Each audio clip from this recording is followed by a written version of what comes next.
EDC Nerd here, guys. Today I've got a review for you. It's of the Hinderer XM-18 skinny 3-inch slicer.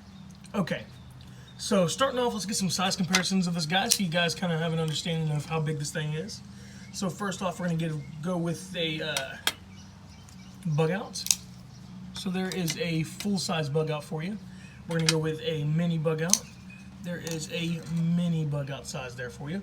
So for the size comparison there, we're also going to go with a Spyderco Dragonfly. And then just for kicks and giggles, there is a Benchmade Infidel. And then one more, same kind of thing. It's in the high-end production folders, just like Hinderers are. It's also the small version, which the 3-inch Hinderer is 2. There is your Chris Reeve small Sabenza. This one's in the Insingo blade. Okay, so now that we got that out of the way, guys, let's go ahead and get into the meat and the potatoes of this video.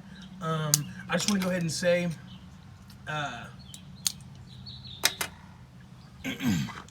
this is not my first Hinderer. I've had a couple other Hinderers. But I'll tell you why I'm saying that. So anyways, let's get into it. So on this is the skinny variant, so it's going to have the G10 back. Most of them come with the titanium back on them bad boys. This one is supporting a slicer grind. So what you're getting here, if you see how the flat kind of like tapers up there? Right here, you're going to be getting a thinner material behind the edge, not as much, so it's going to be more slicey, slicer grind. And then back here, it's a little more robust, a little more material behind the edge for more hard cutting, hard use tasks. That's cool. I think that's great. Now, this one is an OD green. It's got the Hinderer texturing there. This comes with the Hinderer pocket clip, pretty standard there. Carries good in pocket. This has got the tri-way pivot system, so it can be swapped out. Right now it's running on bearings, but it can be swapped out with the Teflon washers, phosphor-boron washers, or the bearings. The flipping action on this thing is really nice. I mean, I know there's a lot of people have said there's a lot of problems with the earlier generation Hinderers, like the Gen 3s, Gen 4s, even Gen 5s, that they did not flip very good because of a light detent, which I would say, you know, on such an expensive knife, that should have never been a problem. But anyways, on this bad boy, the flipping is actually really, really good, really nice, great detent. You can also use the thumb stud for deployment right there. The Deploy is great, fires out amazingly. Overall, the ergonomics of this knife are pretty great. It fits well in the hand, especially with this frontwards finger choil here. You can really get a good purchase on the knife. It's got some good jimping right here on the back of the, a little bit on the back of the spine, not much, but then on the back side of these scales, you got good jimping. It's also good without the frontward finger choil. I can get a 4-finger grip, and I do have large size hands. Now, this one is in 20 CV, which is just like M390, but except it's made in the United States, whereas M390, I believe, is made in Sweden. Overall, action is great. The look of this knife is great. The carry in the pocket is phenomenal. It's not that heavy. I like this size, as you know. I do prefer the small Sabenza, so I do like this size quite well. I think it's a good EDC-able knife. But with that all being said, I do have some problems with this knife, which is also why this knife is not staying on the channel or on my Instagram. This knife is actually taking a hike. For lack of better words, I'm actually just traded this knife plus something else because I just couldn't, I don't know, I just couldn't keep it around, and I'll get into why that is.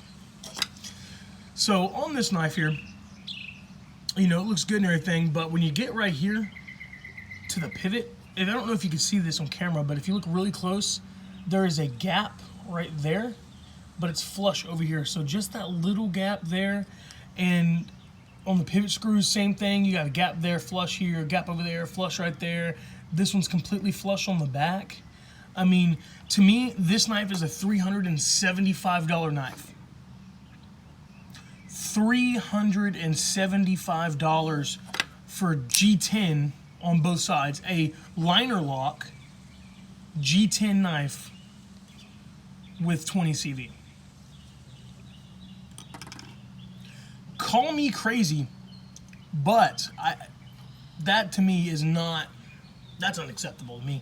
I don't, first of all, the price is not, it's not competitive with anything, in my opinion. I don't think there's another knife out there that is just featuring G10. I could be wrong, you know, put that down in the comments, but G10, 20 CV, okay, 20 CV is great, but G10, liner lock, $375. I get it's a Hinderer, but also what I'm about to get into here is the attention to detail on this knife is not good. The screws, and that might be the only thing, but these screws they bother me. That is the main reason this knife is not staying around. I'm not keeping around a $300, really a $400 knife with fit and finish details such as this, especially when the materials aren't up to par with the price either. So what you're paying for, I don't understand, because the attention to detail is not there. The materials are not there. And overall, I do not think this knife is worth $375. I think this knife is probably worth much less for what you're getting and the quality you're getting. Now, it feels solid. There's no blade play. It is rock solid. It feels nice, but I just cannot get over the fact of the hardware being so uneven and off. It just bothers me. Maybe I got a problem, but that bothers me. Other than that, if you can overlook that, then I would say this knife would be, you know, a pretty decent knife if you don't want to pay I think it's $425 or $450 for the XM-18 3-inch with the titanium back frame lock. And even the 3.5, they're all the same price. Even the 3.5 is $425, $450, depending on the options. And you're getting G10, but titanium on the back, and you're getting a frame lock. Now, I also want to point this out. This is not just this one that came with the uneven screws. I've done a little bit of research, and came out to be that a lot of these skinny ones do have that weird gap edge on the pivot, which is weird to me. So, I do not, that's just me. I mean, if you overlook that, then, you know, this knife has got a lot going for it. You know, it's extremely sharp. I love the blade shape. I like Hinderer slicer grind. I like the rock solid lockup. I like all that. I like it. I like Hinderer. Because I've had some other ones and I've had no issues, but this one with these uneven pivots really is just throwing me off. And so with that being said, I do not think this knife is very competitive for its price range. But, like I said, if you can overlook that, then that may make you a fantastic knife. But anyways, guys, that's it for this review. I didn't want to beat up this knife too much. It is still a great knife. It just has got some flaws. And anyways, I'll catch you guys on the next one. Peace.